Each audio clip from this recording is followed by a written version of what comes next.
Okay, there's a lot to say about this one, so I've made timestamps for those interested in a particular section. Nice color grade. Thank you.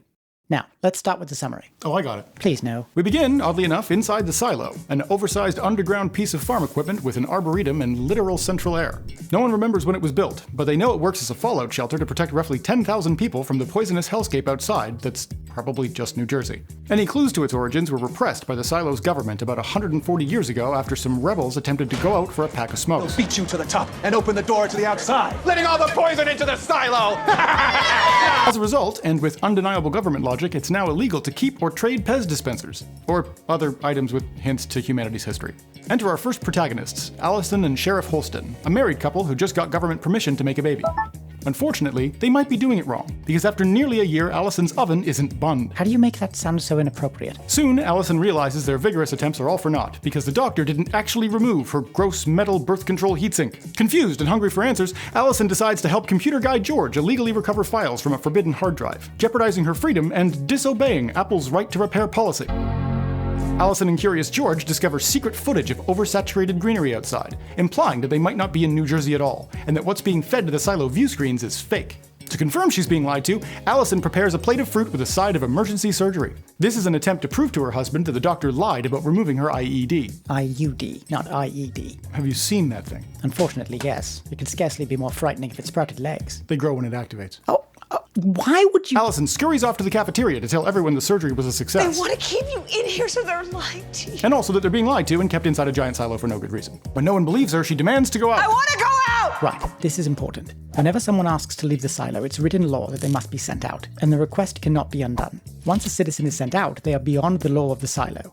However, they are given a piece of wool and asked to voluntarily clean the outer camera, so that those remaining in the silo will be reminded of the desolation outside, and renew their resolve not to leave until it's safe. On behalf of the people of the silo, I hope that you will clean, so that we will better see the world outside our sanctuary as it is, and thereby be reminded that here is safe, and there is not. Historically, everyone sent out has agreed to clean the camera. It's so common, in fact, that they refer to those who leave as being sent to clean. I just sent a sheriff out to clean. You mind? Right, sorry. Allison believes outside is safe, and she tells her husband if she's right, she'll signal him by cleaning the camera. I'll start to clean, and you'll know. If it's actually a poisonous hellscape, however, she'll walk away. I won't clean. I'll wave goodbye. And she cleans, indicating it's safe. So safe that she immediately dies. Confused, the sheriff then investigates everyone Allison spoke to in her last days, including Curious George and a hippie named Gloria. But no one talks. 2 years pass with no progress until suddenly George dies, and his secret lover, our next and main protagonist, Juliet, claims he was Epstein. Because he was murdered, that's why. At least you used the term properly this time. When the sheriff questions Juliet, she spills the beans immediately, I need you to promise me you're not going to rat me out to judicial. revealing that George collected relics and was investigating the truth about the silo, including a hidden door in the basement. Because who can you trust if not the chief of police with your boyfriend's illegal conspiracy and forbidden underground lair? She also hands over the special forbidden hard drive, and the sheriff recognizes his wife's handwriting on some accompanying paperwork. Before leaving forever, he totally promises Juliet he'll continue investigating George's I'll death, keep trying to find out what happened to George, but you have to stay quiet. and that he'll give her a secret sign when he's found the truth. You'll know it when you see it. That secret sign turns up a year later when the sheriff terminates his user agreement. I want to go out. And we see that everything outside is beautiful and safe, You were right. as he too dies of its safety. Before going out, however, he left a note requesting that Juliet be the new sheriff, along with his badge and the word truth carved into the back. Implying that Juliet will need to take the job in order to discover what's happened to George. Yeah, that's gotta be disappointing. What's also disappointing is how the pace of the story slows down for the next several episodes, which can be summarized as follows. The generator is failing. The mayor is murdered. Juliet becomes sheriff. Juliet trusts Deputy Marnes. Judge Meadows is bad. Deputy Marnes is murdered. Judge Meadows isn't bad. Now get out! Stop it. And you forgot Bernard, the head of IT, becomes mayor. I think you mean Andy Dufresne. Oh, and someone does not want to wear the ribbon. Who? Who doesn't want to wear the You ribbon? didn't like those episodes. I liked them, they just dragged. Juliet barely knew the old mayor and the deputy, and yet we spend a bunch of time on their murders, which actually leads to a dead end, where she's got to plant evidence to get the story moving again anyway. All we learn is the government's willing to kill people to keep control of the silo, which we could have guessed. But on the plus side, it did lead to the burial scene where Apple subtly reminds us what network we're watching. Just continue, will you? Alrighty. So Juliet is sheriff now, and the government tries to frame this guy for the recent murders of the deputy and old mayor. The actual killer is a government agent named Trumbull, or as he's called in the show, Common's Shadow. Douglas Trumbull, do you of clear mind and conscience pledge to be my shadow? To prevent Juliet from catching Trumbull and learning the truth, Common murders his shadow in a rare twist known in literary circles as a reverse Peter Pan. Juliet then plants one of George's illegal relics in the dead Shadow's apartment, giving her an excuse to continue her true investigation into George's death. Once the investigation is reopened, she follows a lead on George's relic to the black market. First to the relic dealer the government tried to frame, then to George's ex-girlfriend, who says George was a Machiavellian dickface, and finally to Gloria, the fertility hippie that Allison spoke to before she went out, and who is currently locked in a hospital room hopped up on top-quality beach hallucinogens. Are you guys full scuba? The hippie encourages Juliet to keep the faith. It's the way it is. It's down to you. She also gives clues that help her find hidden cameras behind the mirrors and recover George's forbidden hard drive left behind by the old sheriff. Common happens to be watching the cameras, and when Juliet covers the mirror, he orders the interrogation of hippie Gloria, followed by a search of Juliet's office for the hard drive. When Juliet finds out he's touching her stuff, she has him locked up. You'll regret this. I doubt that. She then meets with Mayor Dufresne and tells him Common is an evil man who secretly runs everything. You think Sims is secretly running Judicial? But it turns out Dufresne is the big evil. You're the one. And he needs to be evil for the greater good. The greater good. The needs of the many. Jules is then captured by riot police.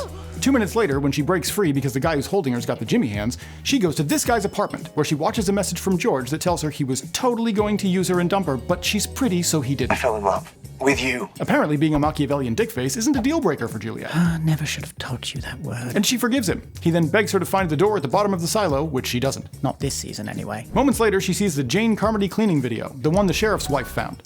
With the help of Danny the Ginger, Juliet hacks the planet and broadcasts the video to other screens on the silo. Shut your eyes, all of you! But Mayor Dufresne counters with the coveted power of IT, turning it off and on again. Within minutes, the feds are after her again, and after a short chase, they find her with her good friend, sagely old Walker, in the basement, but only after she and Walker had a secret conversation. When they get her, Jules agrees to go outside and clean in exchange for immunity for her friends, and so long as they promise to tell her the truth about what happened to Curious George. Turns out, he didn't want to be tortured, and instead decided to perform the forbidden test, proving once and for all that he too could not fly. Right, now, back to Walker, because this is important. Apparently Jules figured out that the poison was getting into the suits of those who go out because the tape is not creating an airtight seal. It's unclear whether this is because the tape they'd normally use is not adhesive enough, or because it's too porous. Nevertheless, the tape is intentionally insufficient to protect from the poison outside. There are problems with this, but we'll get into those later. For now, Walker takes some special tape Juliet stole from IT and overcomes her agoraphobia to deliver it to her ex-wife, a woman named Carla, who works in supply. She convinces Carla to send the special tape up to secure Juliet's suit, and she signals Juliet with a note that this was done. Juliet's suit will now be impervious to the outside poison. Mayor Dufresne then visits her before she's sent out. He tells her she was never meant to be born, Your parents weren't supposed to have children. that she became a true threat to the silo after becoming sheriff, You became a mortal threat. and that he totally doesn't want to kill her, but he has to for the greater good. The greater good. Jules then asks about the door in the basement, and the mayor looks genuinely surprised. Yes, I noticed that. Seems he might not have known about it. Before we get any answers, however, the mayor leaves and Juliet is sent out. When she gets outside, though, she notices that what she sees is an identical image to the one she saw on the hard drive, complete with Canadian Helgies. And she realizes that what she's seeing is fake. Display is. In a final act of defiance, she refuses to clean and walks over the horizon to where the fake image fails, and we finally see reality, that it truly is New Jersey, and there are a bunch of other silos all around. The one she came from was likely number 18, as implied by the number on the key and on the hard drive the show hinges A upon. 1 followed by an 8, otherwise known as 18. Find And it! somehow that tree still exists in reality, making it at least 140. Well, it looks great. Right, end season 1. Alright, let's go over what worked and what didn't. Before you have a hissy fit over the ending?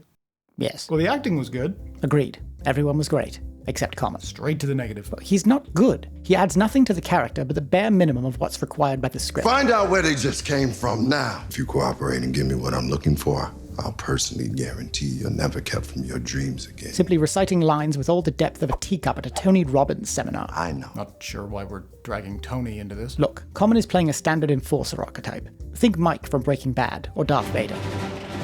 Judging from the script, Common is meant to come across as a government disciple. Someone who accepts a predatory role not because he wants to, but because it's best for society. The monologue to his shadow gives this away. If I went through that door, I could never tell anyone what was on the other side. Not my friends, not my family, not my wife. The people behind that door do the most important work of the silo. Work that keeps 10,000 people alive. Of course, this is right before he kills the man and marches off to pick up his dry cleaning. If you want to see this role performed properly, I'd encourage you to watch Chiwetel Ejiofor's character in Serenity. Do you know what your sin is, Doctor? It's a strikingly similar role, an enforcer and predator who sacrifices his own peace to protect society. But it's infinitely deeper and more relatable because the actor conveys the character's pain for having to perform what he believes is a necessary duty. I don't murder children. I do.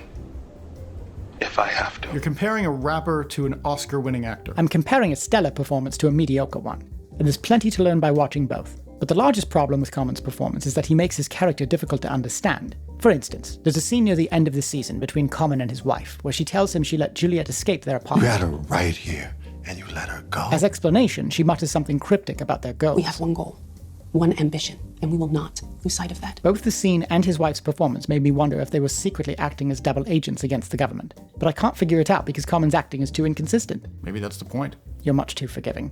Probably because you feel kinship with the man due to both of you having made the bizarre stylistic choice of pairing a beard with a shaved head.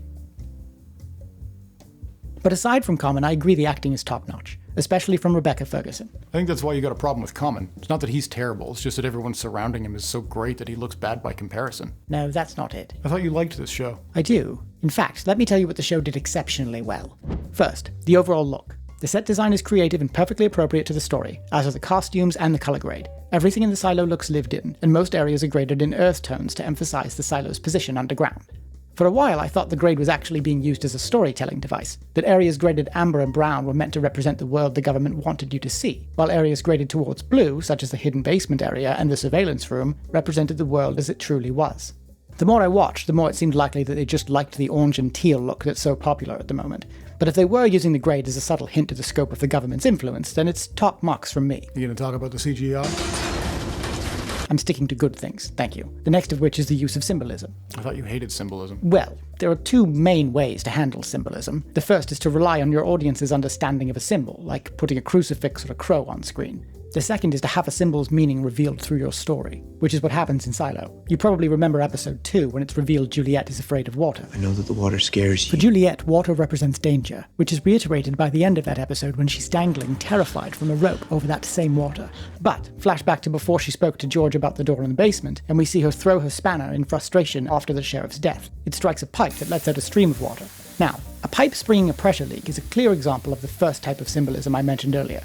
One that the audience will likely understand to represent growing pressure and loss of control. However, because we learn later what water means to Juliet, the leak also represents her growing fear. Or it was just a coincidence. This fear is revisited again, more blatantly, when she uses a fire hose to keep the generator from exploding. Unlike the lake, where she fled, this time she faces her fear and overcomes it to protect the people of the silo.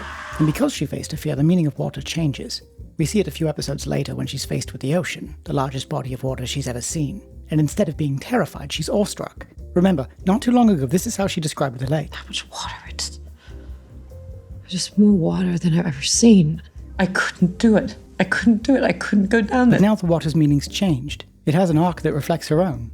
This is symbolism done well, and it's infinitely more specific and effective than simply throwing ambiguous religious imagery on screen and expecting your audience to discern your meaning. Religious imagery is vague. Vague means artistic. To be honest, I expected the season to end with her confronting the flooded basement and overcoming it. And if the writers are worth their salt, she'll overcome that challenge before the show ends, assuming it isn't cancelled prematurely. She also faced water when they gave her a cup on her way up the silo. Yes. Oh, and whenever they turned the taps on to keep Judicial from hearing them. That was also fancy fear water. I'm not indulging you. Anyhow, Juliet's fear of water is what prevents her from finding the door in the basement, and likely the truth about the silo, which leads us to the other thing the show handles well. Its theme. Oh, there's a word that brings the internet together. Control through fear. Oh god, you even put it on the screen. That's the theme, at least for this season, and it's repeated endlessly, not just with Juliet's fear of water, but with Walker's agoraphobia keeping her inside her apartment. Hello? With Juliet's father sterilizing people because he's afraid of Judicial. I didn't have a choice. With Judge Meadows hiding away in her room because she's afraid those in charge will take her position. Now get out! They state this theme flat out in episode 6. They know how to get to you. They know what you fear. And the last words Juliet speaks in the season, just as she's let out, are, I'm not afraid. Meaning she can no longer be controlled. The theme is reflected further in every tactic used by the Silo's totalitarian government. Virtually every type of coercion and manipulation is on display. How they control information. What we see is not what's out there, it's what they want us to think is out there. How the upper levels of government pressure the lower. How people are threatened. My mother, every name I gave that man was another day she didn't have to spend in the mines. How the government makes it dangerous for citizens to scrutinize what they see. Consequences to asking questions. Yeah, it's too bad they mess it up. What? Totalitarian governments aren't kept in power by cameras and hidden microphones. They're kept in power by true believers mixed into a population, ordinary citizens manipulated by propaganda to be the eyes and ears of the regime. What's happening? The people are conditioned by controlled media to make category errors, to believe that anyone who questions a preferred narrative isn't ignorant but evil. These questions, they're told, are dangerous to the stability of society, and those who ask them are bad faith actors deliberately attempting to undermine the government's good works and the people's well-being. This is what movies like Invasion of the Body Snatchers were about, how regular people are transformed through political and ideological possession to become hidden agents of an emerging government. And it isn't exclusive to the left or right of the political spectrum, but as 1984 suggested, it applies to totalitarian states more broadly.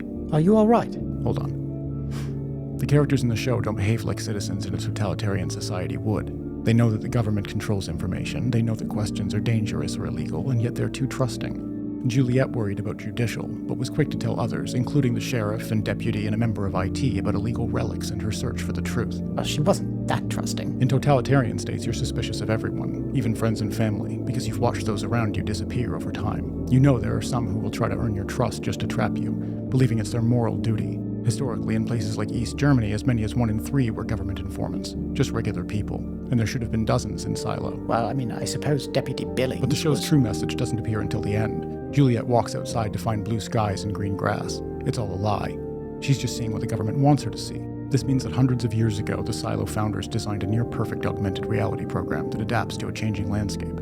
They manufactured countless VR helmets well in advance of the Silo's opening, since they knew the Silo's citizens couldn't manufacture more, and they kept both the nature of the helmets and the augmented reality program a secret to virtually every member of the Silo, including their own surveillance team. Shut your eyes, all of you! They go through all this trouble to maintain an actual conspiracy for hundreds of years because the founders of the Silo, the show tells us, are wise, and insist that the effort is absolutely necessary. Why? The show tells us why. Because in the not-too-distant future, this is the extreme level of effort and collaboration that society will need to reach to get a modern woman to clean.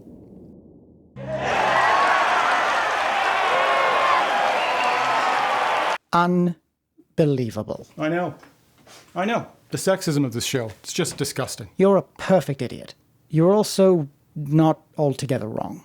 Go on. Well, you're correct that the Silo founders went through an inordinate amount of trouble to create the illusion of greenery for the citizens who leave the Silo.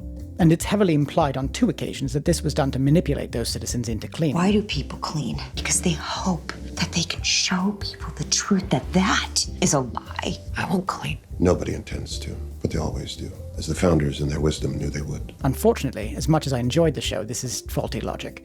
Imagine it. You've lived your entire life inside a giant underground silo and told that the land is desolate due to poison. Then, upon exiting the silo, you see nothing but life and greenery. What's the first thing you do? Is it clean the sensor? I don't know. Maybe. Maybe it is. But you know what some would do? They'd take their helmets off. Well, that'd be dumb. I mean, just because it's green doesn't mean it's safe. Oh, I agree. But I also understand human nature, which is exactly what the founders were trying to control. And I can tell you, without a doubt, everyone watching this video knows at least one person who would immediately take their helmet off. And don't forget that these people have been watching a live feed of a desolate wasteland their whole lives. They've been conditioned to believe that the poison kills plant life. So if they then exit into a beautiful landscape, it wouldn't be unreasonable to suspect that the poison had abated. You were right. Feel free to comment if you think I'm off base here. Well, I mean, the suit doesn't actually protect against the poison anyway, so I suppose taking the helmet off's not that much of a risk. This would be a serious side effect to showing your citizens a false image. You'd kill at least a modest percentage of people before they cleaned the sensor. I'd guess at least 1 in 5 would remove their helmet immediately. And yet, even after cleaning the sensor, no one in the Silo's recorded history ever removed their helmet before Sheriff Holston. Has anyone taken their helmet off before? Which leads me to my next question. Why did Holston clean? Yeah, that bugged me too. Before his wife went out, she told him she would only clean if it was beautiful and safe outside. If I'm right, I'll start to clean. And after she died, he spent 3 years wondering if what was on the monitor was a lie, like she suggested, right? Right. Yet the show wants us to believe that the moment he got outside and saw everything was safe, that one of the smartest characters in the show would suddenly believe that the true image of the outside world would make it onto the cafeteria screen if he just cleaned the sensor harder. They have to see. In that moment, he thought the outside was safe, just like his wife. And he knew, without a doubt, that the cafeteria monitor would continue to show desolation no matter if he cleaned the sensor spotless, because that's how it appeared after his wife's cleaning. And yet he still went through with it. They have to see. Did you think maybe the poison was getting to him? I mean, he seemed out of it. If people are immediately disoriented by the poison, then half of them would go stumbling over the hill and forget the sensor entirely. You can't control drunk people with logic. Trust me, I've been to a pub. And anyway, not only did Holston and his wife clean, but they didn't bother to signal people by mouthing the words "it's safe" or something into the camera. I mean, as far as we know, the cafeteria gets a live feed from that sensor. They could just say words into it and people would get the gist. It's even implied that at least the people in mechanical use basic sign language to communicate over the noise of the generator. You'd think Holston could have learned some way to get the message across, especially to Juliet, who we know uses that same sign language. You're starting to nitpick. Fine, forget that for a minute and let's move on to what all this means. You sure you liked this show? Yes, focus. If we take the show at its word that the fake image in the helmet is needed to control people, to get them to clean before they die, then that puts the show into the odd position of condoning totalitarianism. I won't belabor this point because the show is far from finished, and we're not discussing the novels, but if we take this season in isolation, it suggests that the outside is poisoned and unsafe, that the fake image and resulting conspiracy is needed to get people to clean. Nobody intends to, but they always do, as the founders in their wisdom knew they would. And that cleaning is necessary to keep people from trying to break out of the silo and put everyone at risk. No one wants a cleaning, but people need to see what it's like out there. Therefore, according to the show, Bernard is right. People need to be controlled so they don't hurt themselves. The lies are for their own good. You think the writers want totalitarianism? I think this season, in isolation, argues it's beneficial for society. At the very least, it leaves it up to the audience to decide whether it's better to be under the control of elites. A similar question to what Watchmen posed, arguing that people are often too stupid and afraid to act in their own interests. But as I said, future seasons could reveal information to retroactively change this meaning, which is a natural limitation to covering new shows one season at a time, and since neither of us have read the books or know what's to come, we should probably just let that lie where it is. And here I thought you were going to complain about the tape. Yes, I'll get to that in a moment. I'm going to get into the weeds here, and I want to make sure we're on the same page. Sure. Right, Juliet leaves the silo and discovers a fake image of greenery. Yes, the helmet is Apple Vision. That image soon gives way to desolation, meaning what's displayed in the cafeteria is accurate and it's bad weather out. Now, as we've said, the fake image was created to convince those who leave the silo to clean, which is an awful lot of trouble to go through for what would realistically be an imperfect solution. You mean an elaborate silo biodome was constructed by a team of scientific geniuses, yet they couldn't come up with a solution to cleaning the outside webcam that didn't involve human sacrifice? I mean, I'm fine with it, just surprised. Yes, a nozzle with compressed air would likely solve the problem, but what I'm saying goes beyond that. If we accept that a human being is required to clean the sensor in person, as the show argues, then their solution of augmented reality helmets still makes no sense. It's a flawed solution to a problem that doesn't actually exist. I don't follow. Think about it. What would happen if the sensor didn't get cleaned? Camera lens would stay dirty. Right. The view screen would become increasingly obscured until you couldn't clearly see outside. And the show tells us through Mayor Johns that this is bad because people need to be reminded of the outer desolation. No one wants a cleaning, but people need to see what it's like out there. Presumably because if they aren't reminded, they'll start wondering if it's safe and want to go out. I want to go out. But this isn't actually a problem. Whoever's the bravest can simply say, I want to go out, and they're instantly let out. It's written into their constitution that people can leave whenever they like. If you boil the pact down to one rule, it's do not say you want to go outside, or you will fucking go outside. No uprising needed, no rebellion. They would simply be let out, and it wouldn't destabilize society at all. And you think they'd go out and clean? Wouldn't they? I mean, they're bravely stepping out into the unknown, no doubt risking their lives for friends and family. When they see the outside is still a wasteland, why wouldn't they clean the sensor? They'd want to warn their loved ones to stay inside. I mean, for God's sake, this rationale is even in the speech given by the government before someone is let out. I hope you will clean, so that we will see the world outside our sanctuary as it is, and thereby be reminded that here is safe and there is not. To be fair, you're forgetting the people sent out as punishment. Yes, actually that's true. That is the one circumstance where someone might go out and refuse to clean. And it would be an understandable strategy to feed them a false image of a utopian landscape to manipulate them into doing it, like the show suggests. But those are the only ones who would refuse to clean, and it isn't a real problem. As I said, eventually the sensor would be clouded over to the point that someone would offer to go out just to see if anything's changed. It might take years, but it would happen, and since they're free to go out, there would be no need for an uprising. Creating a false utopian image of the outer landscape only threatens the security of the silo, as shown by the hard drive, and also that brief instant that the utopian image flashed onto the cafeteria screen when the power went out. If they just let people see the outside for what was truly there, the sensor would get cleaned by volunteers. Not to mention, whoever volunteered to go out would be someone who wonders in general. I've heard you're someone who also wonders. Which is the kind of person the government wants to weed out. As far as Bernard is concerned, this would be a win-win. So you didn't like it? No, I did. The overall premise is contrived, designed as a mystery for the audience that doesn't hold up under scrutiny, but most everything else we discussed makes it well worth watching. And you don't realize the premise is contrived until the last moments of the show, because you aren't given enough information before then, which helps, I suppose.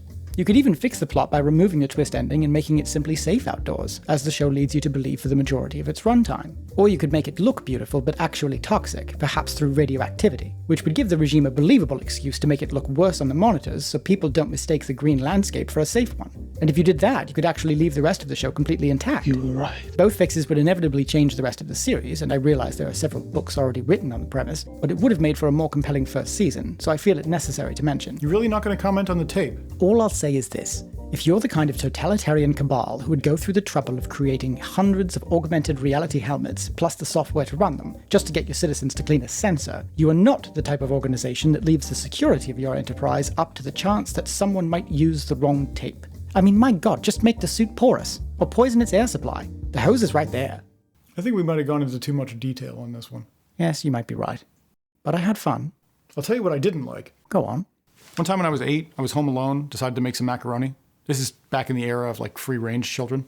Anyway, I put the water on to boil and forgot about it. By the time I remembered, I came down and all the water had boiled away, and all that was left is this thin white calcified layer at the bottom because we had hard water. Anyway, I still wanted macaroni, so I took the pot, brought it over to the sink, turned on the tap. Oh no. Steam nearly took my head off. Okay, why are you telling me this? Because the pot wasn't red hot. It was just hot and dry and calcified. But the hatch under the generator was red hot, and I'm supposed to believe that this lady jumps down into the devil's crucible and fires cold water at it and nothing goes boom. Now who's nitpicking? It's illusion breaking.